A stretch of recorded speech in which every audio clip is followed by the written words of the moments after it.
Organissima, New York. Your exotic skin, hair, and beauty source, and your one-stop shop for all your natural and organic skin and hair care, featuring authentic organic Moroccan oil and prickly pear seed oil and much more. Bringing you only the best, straight from the source and proudly produced in the USA. So what are you waiting for? Shop today. Organissima, New York. Your beauty is our duty.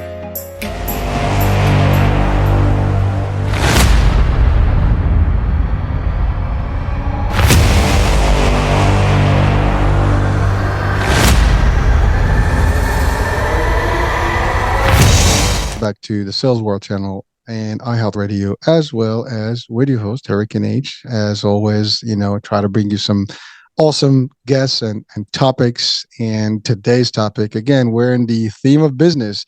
While it may not be related to health, business affects health big time. And we've always talked about that, in previous shows. But really, we're going to talk about a concept, with just someone that's amazing that I have today for you. It's someone that worked, and just like most of us, in the government and so on and so forth, but took a journey to success, created a company that made it to the 500, in the nation, top 500 companies, a Fortune 500. That's pretty loud. I mean, it's amazing. And as I said earlier to him, I am humbled and privileged and honored to have him with me on the show today and to get his wisdom and to share with you guys as you watch or listen some good nuggets that can help you guide your future and establish a better life. So with me, without any further ado, I have Tyler Horsley. He's a CEO, he's an investor, he's a private equity, business growth advisor, board member, speaker. He's as I said, 500 company, Fortune company, made that. He's a philanthropist, and so AI builder. I mean, here's a lot of stuff, and I can list enumerate all these things, and they sound great, and they are great, but there's no one that can give us more depth into that, other than Tyler. Tyler, welcome to the show, my friend. Thank you. I'd add that I also love pizza, just to throw it off there a little bit. Add that to the list. Is there anyone who doesn't? I don't know. I doubt it, man. I think pizza is a universal food. So yeah, good. Well, listen, welcome, man. Welcome. And really, this is awesome to have you on. And really, I mean, there's so much stuff that we're going to be talking about today in terms of business, opportunity. But let's do first things first, as always. Let's start with your journey, because, you work for the federal government for, a period of time. So let's start with your journey from, the beginning, how you got into the federal government, how you got out of the federal government, why, and then what took you into the business world and how you thrived in and how you did and what you do today to help people do the same and grow their business. Sure. Yeah, you got it. My journey is a random one. So I feel, and this isn't a good thing, back to health, I feel as if I've lived 3 lives already. And so maybe in my mind, or at least my body, sometimes I feel like I'm at least in my late 50s or early 60s. I'm only 36, so I don't think that's a good thing. But yeah, I know. Dude, you look young and healthy and everything. So I hope that everything else is functioning well. But oh yeah, so that's all that matters, dude.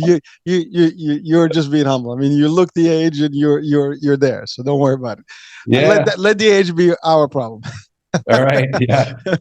So I guess, and just related to health stuff too, I'll kind of integrate this as well. Just to your point, and I say just even before I dive in, there's a lot of qualifiers that people have when they come on shows. I've listened to episodes of yours and more, and to your point, happy we're finally able to schedule. But outside of qualifiers, there is, a lot of experience and pain. And some of that pain, certainly has a toll on health, mental health, physical health, you name it. And so just kind of walking you through my story, I'll include all of those, not just the shiny objects, but I started out in federal law enforcement, followed my dad's footsteps. So he worked for Department of Homeland Security. I ended up becoming a federal officer with DHS as well. Worked for the IRS, which was not fun at all in any way. I don't imagine a lot of people out there think highly of those folks either. It's even worse working there. So love my coworkers and some of my managers, but anyway, I'll move on. And then I finished that segment of my first career in life in a military contracting group. And so we did contracting for the United States government, and I just worked in logistics. I was not jumping out of helicopters or doing anything crazy like that. And basically had a health, nuclear bomb hit my life, and I had almost complete adrenal failure. And so anybody who is familiar with that, adrenal fatigue and more, and this is the part where, everybody becomes a hypochondriac, but I mean, it's, issues with regulating heat, heart rate, panic attacks, brain fog galore. And I didn't really know what was going on. And what I found out later, I was burning the candle at both ends, working, genuinely, working my full-time job. And then I work at a restaurant at night and more. And that's kind of how I've been since I was a kid. Product of my environment and being raised, it was performance driven. Wasn't a bad thing, obviously, but there's some downsides that come with that. So fast forward, I thought it'd be good to get into a different field where I could still leverage computer skills, investigative skills, and more. Found myself in digital marketing, which I know is an odd jump, but I was able to deconstruct competitors, figure out how this really works on the back end, and then ultimately work remotely anywhere, not have to wear a badge and go into an office or anything, but actually help business owners grow. And I've always kind of had the gift of gab, so to speak. I like talking. And so in sales. And so I was like, great, these business circles, far more interesting and entertaining. And I felt at home. And so I grew nuclear networking with a couple partners in a basement up by Boulder, Colorado. We were broke. We did the ramen thing. I mean, all your cliche, stereotypical startup stories, that was us. And ended up, growing at 100% year over year. And as you mentioned in the intro, hit the top 5% on the Inc. 5000 list. And yeah, so here we are. I got to take a break. There's a lot of good stuff there. So I want to dissect it, man, because there's so much stuff there that's packed in that brief description of your journey to date. But first of all, it's a lot. You said you gave the age of 36. That's a lot of achievement, I would say, for, not even mid-age. I mean, that's still young age. I mean, you haven't hit the 40s mark. That's when you get the whole crisis, right? So that's a lot of good stuff, right? You're 40 under, what is it? 30 under 30, 40 under 40. You're still on that big mark, and you probably can make that as well. So first of all, you talked about we're going to talk about the career path, but the idea of your health, right? Right. And the element of working too much, double. Mm-hmm. And again, this is a topic that people sometimes ignore. Work-life balance is a critical thing, right? And we all make that mistake because we have ambition, and sometimes we just have bills, and we have to work, right? And what happens with that thing is that we do a lot of work and we put in a lot of hours, and sometimes we don't eat well, we don't rest well, we do everything wrong to our bodies, and sometimes you do the business of eating junk and all the bad stuff. Bad decisions, right? And ultimately it impacts your health. And so for our audiences, this is something that we all have to be aware of. Doesn't matter what you do, doesn't matter what path you want to choose, you got to take care of this, right? Mind, body. I mean, these things have to happen together, otherwise you're going to have an issue. Now, when you talk about adrenaline failure, I mean, that's like, it's bad. I mean, it could be really, did I say adrenaline? I forgot the term you used. Oh yeah. Adrenal failure. Yeah. Adrenal. There we go. I don't know why adrenaline, but I guess the excitement, right? Adrenal. Yeah. So basically your glands and all the stuff is controlling things are just off whack, and that's a problem, right? And so we don't want that, folks. Right? You want to work, you want to succeed, but you do not want it to have an impact on your health. And you obviously made a decent choice to take care of yourself and transit to something that's going to take you to the next level. You did. But now I want to go back to your federal, journey, and you work for the federal government. I mean, that's great, and thank you for the service there, because that's Homeland Security is big. We want that to happen, right? Now you mentioned the IRS. I'm pretty sure you learned some few tricks. So there's always a learning experience. So we're gonna take the positive of it. We do not thank you for that service. No, I'm just kidding. Listen. I mean, somebody's got to pay the bills, right? Somebody's got to watch the funding, right? But I know they're brutal and they take care of business, and that's part of it, right? You got to pay your dues, your taxes, right? But and without going on a negative path. But the idea is, I'm sure that it's as an experience, you picked up a lot of things there that does help, because IRS is taxes, is how, all the loopholes and the good things and the bad things. You will know the tricks better than most of us. Therefore, you can apply some of those things, and that's important, right? That's intelligence. So I'll take all that, any given day as an experience and expertise. So that's that, and I love the idea you said that your family, your dad is in law enforcement, and therefore you actually joined, and there's nothing wrong with that. Actually, again, that's admirable, and you did it. But again, you did it. Normally, people don't leave the federal government because it's like it's 25 years. I forget. I think that's what it is. Right? You have to work here. So you did an early cutoff, and you just walked out of it, which is fine. I mean, it's not for everyone. It can be painful. Now you mentioned government contracting. Mm-hmm. And logistics. Most people will think, we have, some wars and we have government contractors and things like that, and defense contracts, and so that could be also an interesting, job in its own. And I love what you said. We're not jumping off helicopters and planes and stuff. You're doing your thing, and doing the logistics, which logistics stuff can be a painful thing. But again, these are all things that you've gained expertise with. That you were able to apply in the next phase of your life, which got you to where you are today. I love what you said about you started with a bunch of friends, and I love the work. I mean, you throw that first, you said I had a nuclear bomb that hit my health, but then because the word nuclear remains with you live, and you created nuclear networking, and so we're going to talk about what that does, and we talked about digital marketing. But that's an important piece. Like, you figured out there is a need out there and we can help people. And you were able to break that down with a bunch of friends and create an opportunity. This opportunity is helping opportunities create themselves now and grow bigger and better, right? So let's talk about that. Well, why the idea? I mean, digital marketing, you did say that you transited, and it was a leap of an idea. I mean, but that's like completely odd. What gives? I know, yeah, it is an odd jump.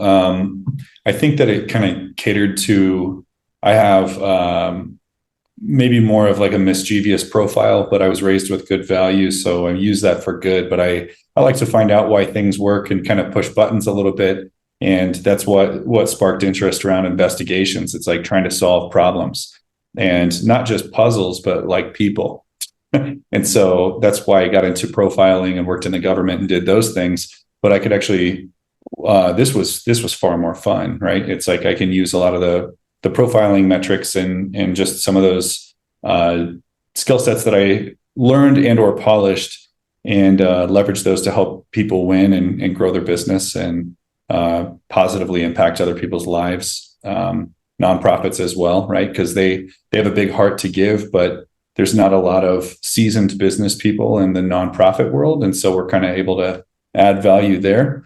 But yeah, I just so I think it's a mix of that, as well as the ability to work from home at the time, just because of the health stuff. And that was definitely a blessing in disguise. I know it doesn't feel like that at the time when you get smacked in the head, and life comes to a screeching halt, because everything I had worked for prior stopped. Like I had to quit because I couldn't actually cognitively do the job that was required at the time, because I was in the bottom of the health curve there until I recovered. But by the time I had recovered, I didn't have the interest and the business appetite and the ability to kind of grow, and the affirmation that I received, not from other people, but just the successes that I had seen in business. I'm like, wow, I am like built for this. This is strange, because I didn't go to school for this at all. And so, yeah, related to the word nuclear networking, I actually worked with a futurist, Tom Fry. He's a kind of a family friend. He's out of Colorado here. And we were just going through, and this was like years before I actually created the company. And I was just kind of visioning, like, I want to I feel like I need to start a company at some point, and it needs to be powerful, but it needs to be, network defines net worth. And in a transactional society, I want to speak to relationships. And so we came up with the name and bought the domain, and who knew, 10 plus years later, I would be, building an organization and actually selling it to private equity. So pretty cool. Well, listen, I mean, it's definitely a success story. And I love what you said about you hit a certain bottom level in terms of your health. You had to stop. For a lot of people, that could be the point of no return.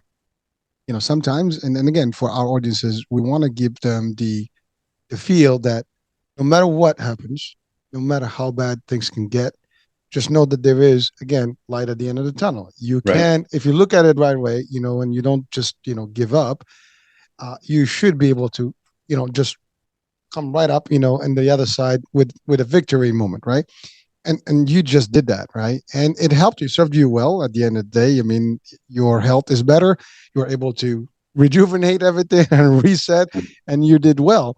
The concept, I love it. I mean, the word nuclear is just I mean, it gives you that amplitude, right? It's big, but smart idea, and and you're right. Networking is big. You talked about profiling. Now, anybody that, from a movie perspective, we've seen profilers, FBI profilers and things, and how they try to figure out, a person's character and things like that. That's just the big lines. There's more to that work, obviously, but that's a big work. But you're right. You're right. I mean, it does link to marketing, to consumers, and trends and stuff. And when you think about like the habits, the behaviors, all that is exactly that. So you used it from one, type of mode into a different mode, and then you create a whole concept behind it. And now the concept is out there, huge. So again, chapeau to you, man. That's slick and very smart. So let's talk about the concept itself, the networking piece. I mean, just to add it up for our, clients here, or audiences, I would say. My mind is like in the business clients, right? Our audiences, viewers, and listeners, right? The concept is, it has a digital marketing spin. It has a networking spin. So let's tie that up. Explain to us how it works. Sure. Yeah. So just even from personal experience, before talking about deliverables, the best advice that I got, and the best advice that I try to give is, regardless of where you're at in life, whether you're a business owner, not a business owner, or you're in a tough season, health issues, finance, whatever that might be, finding a mentor is super key. And a mentor who shares or lives the same values that you abide by, not says, but actually lives and shows it, because those two things are different. And then also that mentorship, preferably somebody who's already kind of, fought a lot of the dragons, so to speak, that you're fighting right now, or hit a lot of the walls and can prevent you from doing those things as well. And so I sought out and was blessed to have, several mentors in my life who have already done business and built and sold companies and those types of things, successfully in their life. And so that, back to the value of network or networking. And like, that was one of the biggest pieces for me. You've also heard, shamelessly ripping it off, but network defines net worth, or there's proximity and power. One of the things that I learned really well, because I lived in the Midwest initially, and the population of my state was like 1 million people. It's not a lot. Like, there's more people in Denver than in, the entire state that I grew up in. So I was like, maybe I should move and kind of surround myself with more like-minded individuals who are chasing business. They're performers or achievers or whatever you want to call them. They're just, functioning humans that really want to make an impact or build something. And so I was able to join a group out here called EO, and basically meet other business owners and more. And then you can kind of mentor each other, or at least at minimum, you have community to kind of walk through these things with. So at a high level, I carry those methodologies through our business deliverables as well. And so every business owner, many have heard of marketing. They've probably heard of acronyms: SEO, SEM, PPC, CRO. There's tons of them. But ultimately, business owners in general are looking to marketers to grow their revenue. That's usually the reason. And so what we try to do is educate preliminarily before we even put money behind traffic, paying for traffic and advertising. Let's hurry up and just get out there. We try to think through the lens of relationships again. So if you're going on a date, the first time you meet a person, you're not going to say, "Hey, would you like to get married?" You just met them. Oops. Oops. Yeah. Well, yeah. Thank you very much. Have a good day. Exactly. It's over. Business works the same way, but we don't like that. We put out ads. "Hey, do you need a roofer? Here, we're a roofer. Buy from us." It's like, that's weird. There's 4,000 other people doing the same thing you are right now. What's going to make you stick out, right? And so we try to walk people through workshops and help them answer those questions. And just a question for the listeners too, if you are a business owner or interested in starting a business, it's kind of like, if I lined you up with 10 other competitors in your space and you only had 10 seconds to tell me why I should choose you instead of everyone else, what would you say? And if the answers are, we've been in business for 15 years and we have 5-star rating, and it's like, those are good, but they're generic. Everybody has that. And so what we try to help them realize is like, what problem and pain are you solving for the people that you want to work with? What goals are you helping them reach? Because it's back to humans, relationship. Can we speak to those? And if we can put that down in words and we facilitate that entire process, can we give them an offer they can't refuse? Something they'd feel foolish saying no to. Value, right? Like, can we lead with value? "Hey, I know we've just met. We're complete strangers. I think you're trying to solve this problem and you're probably tired of this pain. Let me show you how I can solve that for free," or X, Y, and Z. And so that's kind of the method in which we kind of tie those two worlds together, networking and marketing. And then once we have that messaging down, then we go, basically floor it on marketing and driving qualified traffic to increase revenue. Ooh, that's pretty intense. And by the way, I love the term network, and then net worth. Network is really a big deal. It's the connections, is how you connect with people, how you make it happen, who you work with.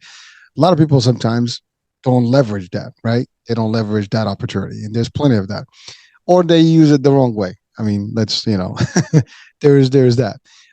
The concept that you talked about, value, and I love what you said about if you have 10 seconds or a minute to actually differentiate yourself from the rest, what would that be? And you're right. Most people will just highlight whatever they think is, appealing versus what makes them different and unique, and what that signature is for the customer and the consumers or the clients for that matter, right?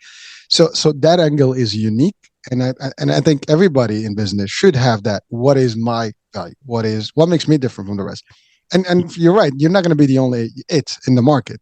I mean, for every business, there's at least 2 or 3. I mean, you took rideshare, you have Uber, Lyft, and you have Via, and there's new one that's called Black Wolf that's coming up, right? You're talking about DoorDash and Grubhub and stuff. So you get one, and then you get like 5 more that create. And this is just a couple of examples, but that's what it is in competition. Everything, insurance companies, forget about it. That's my world. We have hundreds of them competing on in the marketplace. So it is a difficult place. But what makes you? And by the way, it's funny that you said that, because I used to go to these panel discussions once a year, and you have about 10 plans literally sitting in front of an audience of social workers and advocates in the healthcare, and you have to present the value, like what's the difference between you versus this. We all go through the benefits and the features of what we offer, but then there's that question. So what makes you different? Mm-hmm. And that's usually the biggest, the toughest question that everybody has to answer. And depending who's presenting, there's always a good answer somewhere in there. But some of them are, to your point, they're like, they're cliche. There's that didn't tell me much about you. Mm-hmm. So thank you. I mean, that's a big thing for anyone that's in business, to your point, or even in the corporate world. If you're not really in business, but in the corporate, this is important to understand. If you're in a competitive space and leading some sort of a department of sales, whatever the case may be. So Tyler, we're talking business, right? Business is scary. You said it yourself. You started, from a basement opportunity and build the concept. Most people have fear of getting there, because when you start, it is hard. I mean, there's a lot of failure that can come with it. Now, I don't believe in the term failure personally, but everybody knows what that word means. It's just that, you're not doing good, or you might just not, continue the opportunity and drop it, right? That happens. Mm-hmm. What are some of the things that you have I guess, met in with your clients to, that are new businesses, or at least people are interested in getting more action? Yeah, there is fear, and I think that just human nature in and of itself is like people typically run towards a goal or they run away from something they're afraid of. And for me, I would love to carry the story of, I built the business out of sheer confidence and totally knew what I was doing. I had health stuff. I didn't have the opportunity to go back to work and work a job and make revenue. I had to make it work, right? So mine was more maybe, born out of survival instinct, and then it kind of, which is a really good motivator. So it's like, to your point, if you have to pay bills, you got to pay bills and figure it out. And if you have the work ethic to do that, you will, right? So with other business owners that we work with, they're at different stages. Some are independent reps, they're selling maybe a product for a company or service. Others have started the organization themselves. Some of them have taken out loans. Like, as an example, I never didn't even think about that, didn't take out a loan or go into debt or anything like that. I just winged it. And if you're in service industry, you can do more of that because it's just your time. That's your investment. It's not hard money. But this is one of the biggest reasons we try to help business owners stop and think about that story first, because the alternative that I haven't shared on the podcast yet is, and I've seen this a lot, companies burn through marketing agencies like nobody's business. They're like on their seventh agency right now. And it's I'm going to use hyperbole and be sarcastic on purpose. So, but it's always the marketing agency's fault. They're just out to get you, et cetera, et cetera. Reality is their websites might not be great. People might not trust them. And one of the interesting things about billboards, radio, digital marketing, anything that you buy online, even standing up in front of a crowd and talking about what services you sell, you can't force humans to buy. And I can bring them into that crowd. And if they're interested in what you're selling, I can put them in front of you. I cannot force them to buy. And, if somebody botches the pitch, or they have an untrustworthy website, or they're charging way too much, or they can't answer those questions, what makes you different than everybody else? That might not be a market or a traffic issue, right? That's more of a positioning and branding issue. And so by leading with that and helping people understand that the moment we meet them, it saves them a lot of money and a lot of heartache, because they've been told at conferences and more, I just need traffic. I need SEO and drive me traffic and drive me leads. And it's like, we can, but if you got 1 million leads tomorrow and nobody closes, is that really the end result? Is that what you're looking for? Or are you looking for new business? And so that's kind of just how we approach, whether they're, business owners are just starting, or they're sole reps representing a bigger product, or they're Fortune 500 companies that are still on their third agency. So. Well, so thank you for breaking that up, because that is a big world right there. I mean, the marketing world is huge, right? And to your point, any agency can drive the traffic to you, and they know how to do that. The problem, to your point, is like, is your service the right service? Are you going to be able to deliver? Are you able to handle the actual lead volume? I mean, you get tons of leads, you don't return calls on time, that's gone. If you have the phone call, like you even have a call center, right? And your whole time is long, and people are not getting responses, and you're not giving them the pitch right. And that's the other thing. I mean, there's a percentage. I mean, there's always a ratio of like the close ratio, conversion ratio of leads, right? So there's all these things, and to your point. So now, don't get me wrong. I mean, there is some level of expertise that agencies can highlight themselves versus others, and then some of them are legit and they really give you the stuff. Sometimes you get some fluff. And then again, right. That. I mean, not every, and by the way, you can't control that. I mean, you put, a call to action, people do interact, like sometimes like, let me just see what this is. I might not be interested. And so that's the fluff, and it comes from an ad, it doesn't matter. There's nothing you can do. That comes with the package. Right. Yeah. But I love what you said, is like how you narrow things by doing that initial, assessment of like really what makes you different. So when you design stuff, it's designable in a way that is really attractive and it makes sense, right? It does work. So again, I love what you said, because for people that are starting off, any business, money can be a problem. And you said it. I mean, you could burn through different agencies and it costs money. Right. how many agents you're going to go through, right? How much Right. money is going to cost you before you actually realize this is not working, or is it working, right? Those are all important things for business owners to actually, highlight. Now, you've created your company. I think you mentioned that you work also with the not-for-profits or nonprofits. Mm-hmm. Yeah, that's correct. Yep. What is, ultimately, they're two different worlds. How does that work for you? Yeah. So where that comes from is essentially initially the way I was raised, and then secondly what I believe on my own. Right. So it's like everybody listening was probably raised a certain way. Maybe you've deviated, maybe you've stayed, maybe you've developed your own ideas. But one of the biggest ideas that I could kind of translate. So I talked about like the mischievous nature and the investigative nature, and how I moved from, federal, law enforcement or profiling over to marketing. Well, the same was true. The entire reason I got into federal law enforcement to begin with was to help people. I didn't become a cop. I became a Fed. And so that was shortly, not shortly, but I guess, I went directly into the organization that was built, as a result of terrorism. And so it's like, well, maybe I can help keep people safe, or, that was the initial thought process. And so that's kind of always been a part of who I am. And again, just thank my parents for that, because some people prioritize loving others, when you're raised, which I think is a good value to instill. And so what I very quickly realized, it's like, I've gone through the ringer, literally hellfire, right? Like building companies and then having health failure. By the way, even nuclear networking, there were probably maybe like 3 times I was like, hey, should I even do this anymore? You know what I mean? Or are we going to run out of money? Or like, it's not all great. There is no straight line up. It's up, slammed all the way, worse than you were before, get a lucky break, et cetera, et cetera. And then you learn as you go. And I think the key to success is adaptation. It's not even like who's the richest or biggest person in the room. It's like, how quick can you evolve with change? And if you can do that well, and you're persistent, you just don't stop, that's going to be the key to success. Right. So, those are things that kind of stick out to me, just in terms of, I guess, success markers for others listening as well. So be persistent, don't give up. Yeah, there is a light at the end of the tunnel. You may not see it. Mine took 2 years.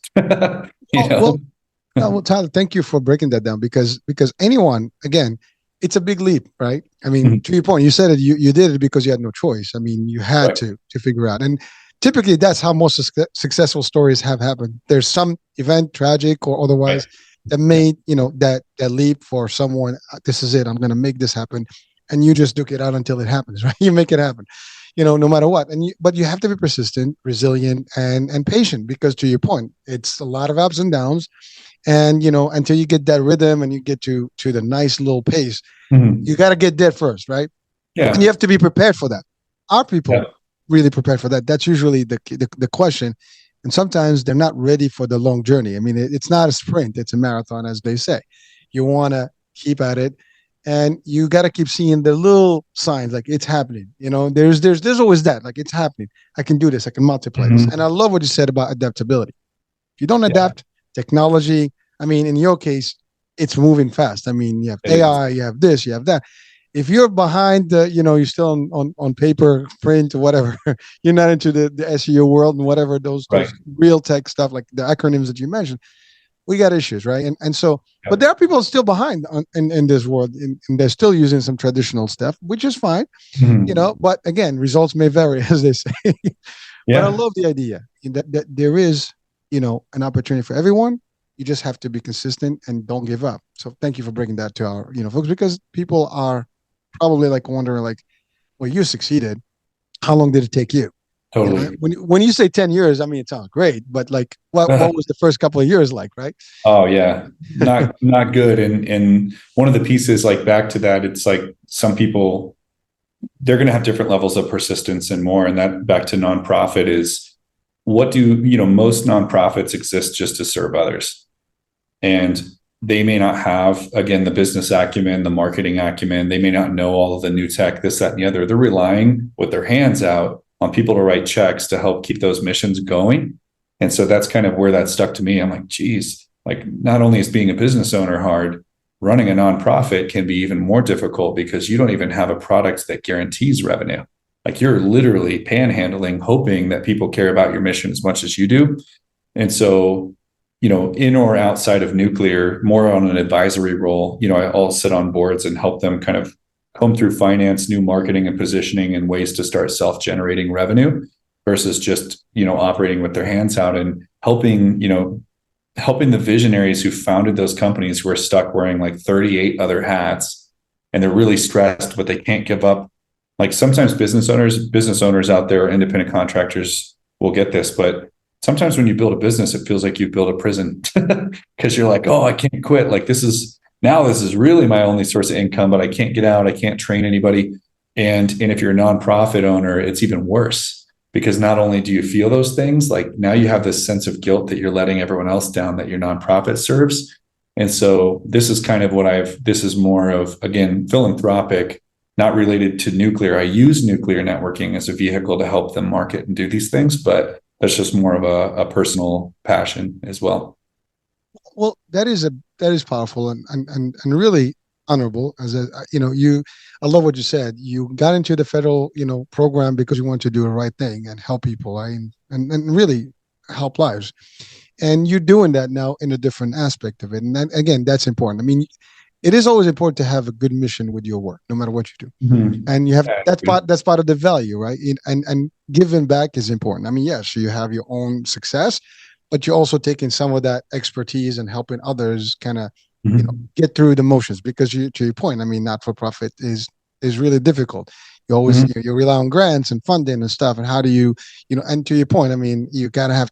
Most people think you're not for profit. You don't have staff. You get some volunteers, but you do have some basic, elements that need to actually run the operation, and those cost money, and you need to be able to generate enough of it. So now you are an AI builder. Am I getting that right?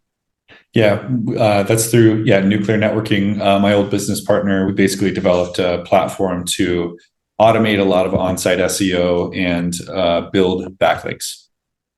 So that's important. Now let's talk about backlinks. That's probably one of the hottest things that you need to have in order for you to have traffic to your site, right?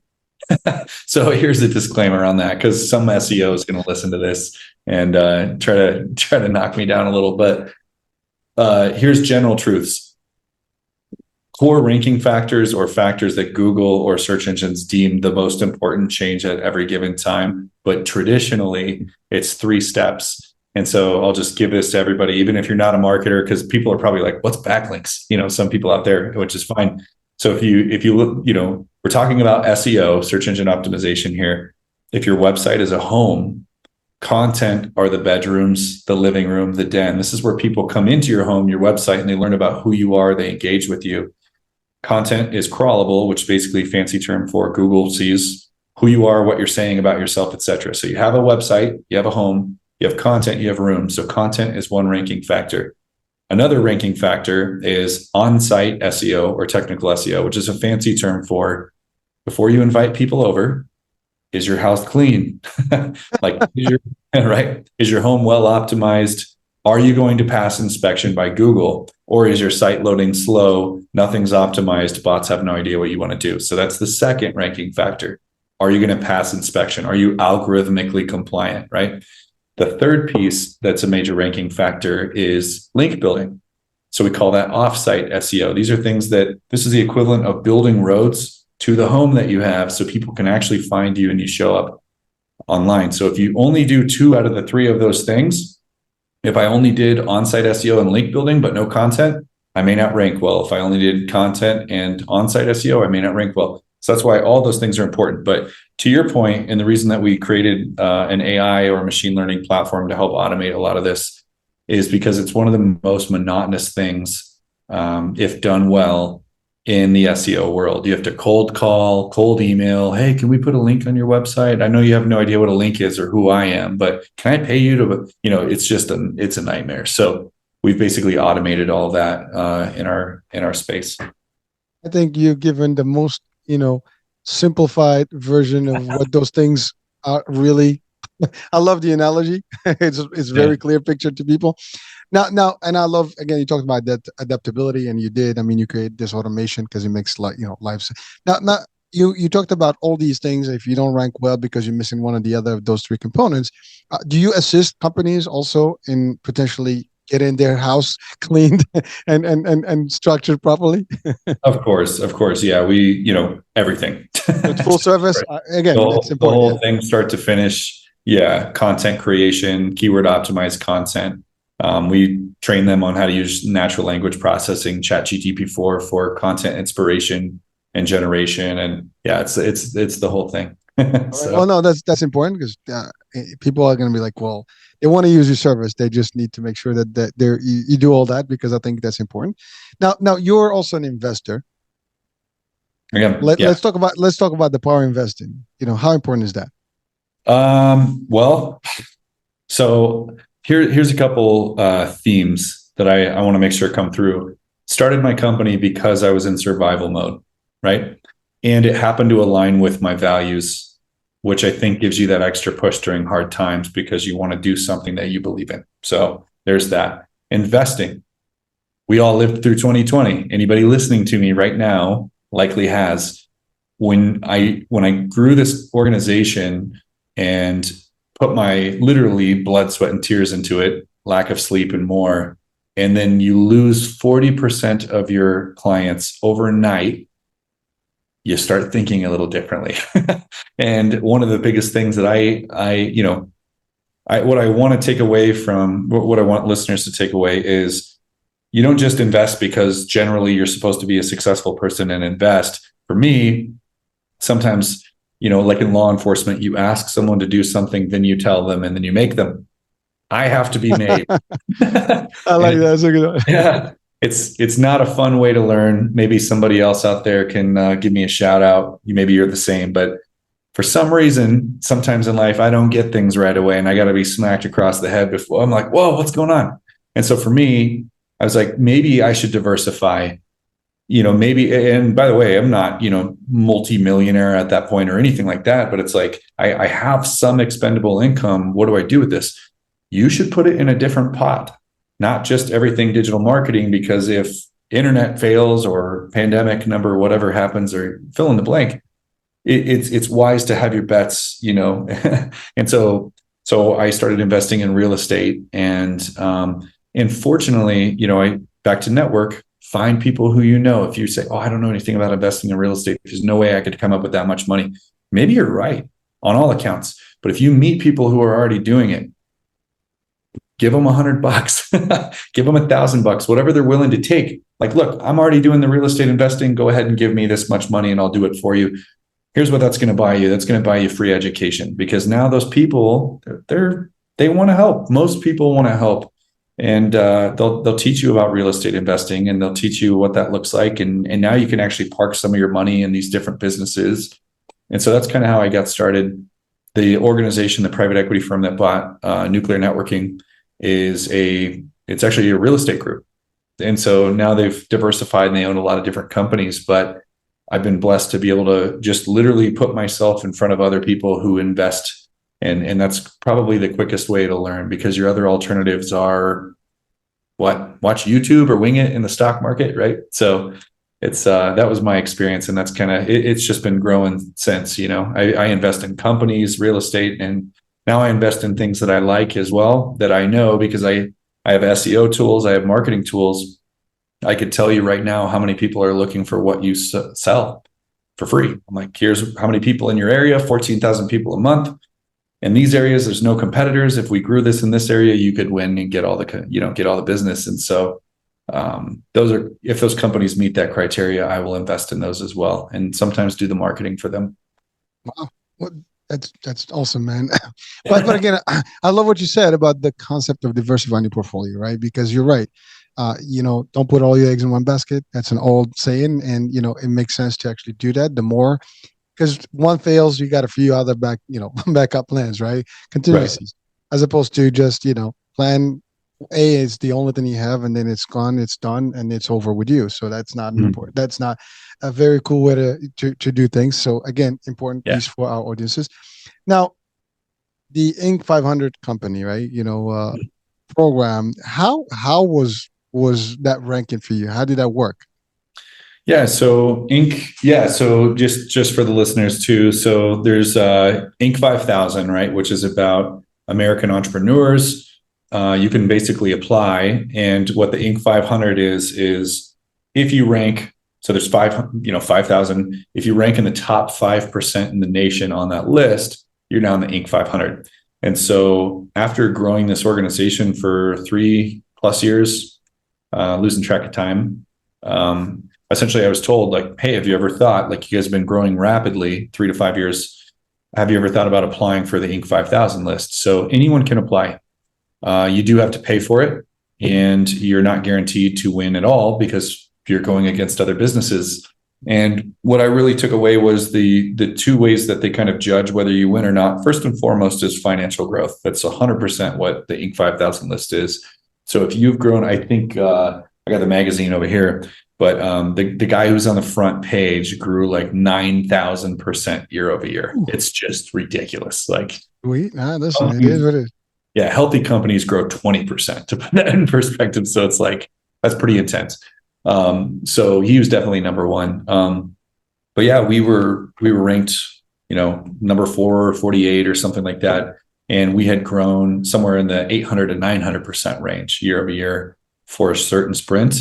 And and they do qualified earnings reports, their own version. So what that means is they don't take my word for it. I'm not filling out. They contact your accounting firm. They look at your P&Ls. They're signing NDAs, and they're making sure you are who you say you are. And second, is the story. Like, who are you? What's your story? What's your background? What have you done? And if you win, then you get published in that magazine, and you get to put the little badge on your signature everywhere you go from here on out and talk about it on podcasts. So listen, that's an awesome, that's an achievement, man. That's big. Yeah. And something to be proud of, like, many, right? I mean, listen, there's everything you have to be proud of. I mean, the whole story, the whole journey, it's all success. And hopefully we can inspire all our audiences today to do the same. One, and also for people that might need help, to reach out to you and get the help that they need to get them to the next stage. So hopefully they get their Inc. 500, as well. I mean, hey, that's what it is, right? We got to get there. Now, I think you mentioned something about selling the business. Mm-hmm. So let's talk about that, because some people, we hear this all the time. You get into a business, you grow it enough, and then you sell it. I mean, I think many of the big companies were sold over and over. And when they started small, they get sold to somebody that takes it to the next level. How does that work? Is that worth it? Is that important? It's very important. So I don't build or invest in any companies anymore unless I know what the exit plan is. And so to put this in perspective and to kind of hyper simplify this, because there's a lot of terminology for people who don't know the space. I didn't either. I had to go through it. I honestly, and what go through it looks like is I built a company and I'm like, I think I could sell this. And then I hired an M&A firm, which stands for mergers and acquisitions. They're basically professional groups of investment bankers and PE and more, or they have a network of people who like to buy companies, right? And I had to pay them like 30 grand. And so you pay them $30,000 and they comb through your books and they make your business, sellable on a marketing packet. And so I'm learning all these things, and I'm learning, a lot of the language like EBITDA and, what multipliers. And so to put this in perspective, if you went to sell your home tomorrow, what they would do is they'd pull comps. They'd look at other homes in the area. How much are those worth? And so that's kind of what yours is worth. And then if you have, brand new kitchen and brand new bathrooms, maybe it's better. More. Yeah. So selling a business is similar. If you work in marketing or services, they'll essentially pull comps and say, well, what multiples are you trading at in your market? What are companies like yours selling at? And instead of selling at a specific, 400,000 or whatever it is, they actually just apply a multiplier to your net value. So in practice, that looks like maybe you sell for 3 times your adjusted EBITDA, to reduce it from fancy language, 3 times your adjusted net profit. So if I'm making $100 a year, my company would be worth $300. So that's important, because unlike everything else in life, if you have a Sam's Club membership or Costco membership, You would think if you buy more of something in bulk, you would get a cheaper cost per unit. In business, it's almost the opposite. Not always, but more than not. So when they see a small business that screams high risk, right? Because if I lose 10 clients once I buy your company, that company could go out of business. And so what they're looking for is, what I learned very quickly is, if your company's small, you're going to get a small multiplier. If your company's over 10 million, you're going to get a way bigger multiplier because you're less risky to buy. So you learn all these. For one, you learn the lingo. And then two, you start kind of packaging these things together. And then what I really was told is like, wow, so I could sell my marketing company for 5 to 6x multiples on EBITDA, 5 to 6 times my adjusted net profit. So what I'm doing now, anytime that I start building a company, I'm like, how fast can I grow this thing? So I happen to know that you want something like 2 years of finances. You want to show, you can't just grow a company in a week and then sell it the next day. They're going to be like, dude, this thing hasn't even been open for a week. But if you're past 2 years, it's decent. You'll qualify for SBA and loans and other things. So now you're kind of in the picture, you're sellable. And so I don't think about the short term. How much money am I going to make right this second in the next 2 years? I'm thinking like, I need to grow this thing as big as I can. So in 2 years' time, I can sell it for 6 years of return, right? And so it's kind of a way to buy time back. And so if you go work at a job, you're only making X amount per salary per year in perpetuity. Hopefully, some of the salespeople out there, you might be on commissions, and that gets really fun. But for me, I'm like, well, I could work at a job or I could create one, but now I'm not worried about my salary. I need to pay bills. And maybe we make some profits each year. We'll take some of that, but really I'm sprinting towards that sale, because then I get 7 times what I make a year all at once. And so anybody building a company, I was told this, and it's a little dark, but you will exit your company somehow. You will either sell it, you'll go bankrupt, or you'll get hit by a bus. But you will exit at some point. You will, because we're not going to live forever. And you're not going to. That is a fact. That is a fact. But it is an. Thank you for being as blunt as you. That was. It's the reality of things. I mean, you have to have a plan, exit strategy for your business. Whether it's going to be inherited by your next kid, whatever, that could be the case too. I mean, some people do, but it is typical now. A lot of people start the business, and I hear this more and more, that they do it, they mature it enough to a point where it's sellable, and then just cash it out, and then they do another one. They do multiples. And they just in that business of building small business and then reselling them, basically, like almost, secondary market, if you want to call it that way, right? Yeah. And that's a plot that works. And to your point, if you were generating enough multipliers and a bigger number than you would make, in the next 5 years, then it's worth the effort. And you're going to multiply. If you did it once, you can do it twice. I mean, you can duplicate, any business, right? Yep. Change the name, change the colors, the logo, and now you can restart another one, right?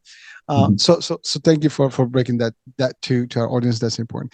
Now, again, we're coming to the end of the hour. I mean, it went quick. I don't know how, but it worked. But it was packed. I mean, you've given us so much stuff that really, for business, minds, and for people that want to get into business and learn about some real experiences from you're thriving and successful CEO, and you have a lot to offer here, and we are all learning, myself included. Now let's talk about your current, company and services. How can people reach out to you, and what's that look like if someone wants to reach out to you and work with you? Sure. Yeah. And I'd even extend it, even if you don't want to work with me. I like meeting entrepreneurs, achievers. We're weird. We're built different. We want to build things and have a big impact in some way. So you can reach out to me at, hello@nuclearnetworking.com. I'd also suggest, try to follow me on LinkedIn. I'm doing a lot of things all at once. I will give you a caveat. I don't really check my LinkedIn inbox. I know that's bad, but I get blown up like 150 times a day with spam. So I get those. Email is better, but LinkedIn, at least you'll be able to follow me around and what I'm doing. So, all right. Well, so again, now, what are you looking for? A specific type of clients, or anybody that wants to basically grow the business? Yeah, I'd say organization. So we've worked. I mean, some of the bigger clients, obviously, Brother, Chipotle, we've worked with a lot of those Pepsi and more, but clients that where we can make the biggest and quickest impact actually tend to be under 20 million in size. And those clients also tend to benefit from a local geography or have a localized client base. So what that means is, and I know that's kind of ambiguous, but that could either be somebody like running a med spa who serves their greater city, somebody selling products. Maybe you sell products nationwide. Awesome. Do you have enough money to actually beat everybody nationally? Probably not. Maybe not. That's a little bit more difficult. So do local geographies benefit from your product or service? And if the answer is yes, those are companies that we do the best and quickest work for. Awesome clarification. That's important. And you know what? You and I, we should be talking, after the show, because in my world, we do always look for agencies that can help, some of the growth. And so maybe there's that opportunity that we can definitely do more beyond the show today. And I do have also different guests that I talk to, and I've created these networking platforms where people can actually mingle. But the idea is that some people can use the services as well and in their businesses. So we definitely can do that. And again, audiences out there, if you're a small business or you see the perfect description of who you need to be to actually benefit quickly, and you can get the adjustments, and Tyler and team can make it work. All right, well, Tyler, it's been real. It's been a pleasure. Thank you so much for all the great info and insights here. It's great, and it was powerful. Thank you. Yeah, I enjoyed it as well. Thanks for having me on. Pleasure. So there you have it, folks. Hope you had fun, you enjoyed, you learned a few things, and definitely, check out, follow Tyler on LinkedIn, and do check out his website and see, how the company can benefit you and get you to the next level and get your Inc. 500, level as well. That being said, I'm Eric and H. We'll be talking soon. New day, new show on the topic. Bye for now.